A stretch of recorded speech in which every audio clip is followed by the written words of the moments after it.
সোহেল রানার কটাক্ষের উচিত জবাব দিলেন ঢালিউড কুইন অপু বিশ্বাস।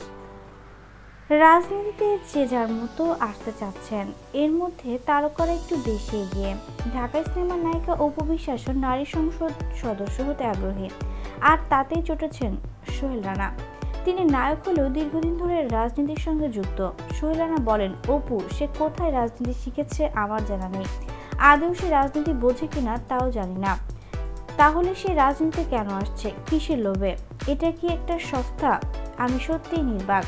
তিনি আরও বলেন, অপুকে যদি পার্লামেন্টের বানানটা ইংরেজিতে লিখতে বলা হয়, আমার মনে হয় সে পারবে না। পার্লামেন্টে বসে এদের কাজ কি হবে? এটা রাজনীতির জায়গা, অভিনয়ের জায়গা নয়। হাস্যকর বানিয়ে ফেলছে তারা ব্যাপারটা। জবাবে অপু বিশ্বাস বলেছেন, তিনি আমার শ্রদ্ধেয় ব্যক্তিত্ব। তিনি একথা সত্যি বলেছেন কিনা জানি না, যদি বলে থাকেন তাহলে বলবো আমাকে কটাক্ষ করা হয়েছে। আমি তার তুলনায় অনেক ছোট মানুষ, আমার ভুল ত্রুটি সে একটা কল দিয়েও বলতে পারেন। আমাকে বাসায় ডাকলেও আমি চলে যাব, কিন্তু এভাবে পাবলিকলি আমাকে উদ্দেশ্য করে হেনস্থা করার মানে আমার জানা নেই। আমি বানানটা জানি কিনা সেটা নিয়ে কিছু বলার নেই, তবে এতটুকু বলতে পারি, এমপি হতে হলে পার্লামেন্টের বানান জানতে হয় ইংরেজিতে। এটা কোথায় লেখা আছে? এটা কোথায় দেখলেন? সংবিধানে তো এমন কোনো নিয়ম নাই যে রাজনীতিতে আসতে হলে ইংরেজিতে পার্লামেন্টের বানান শিখে আসতে হবে।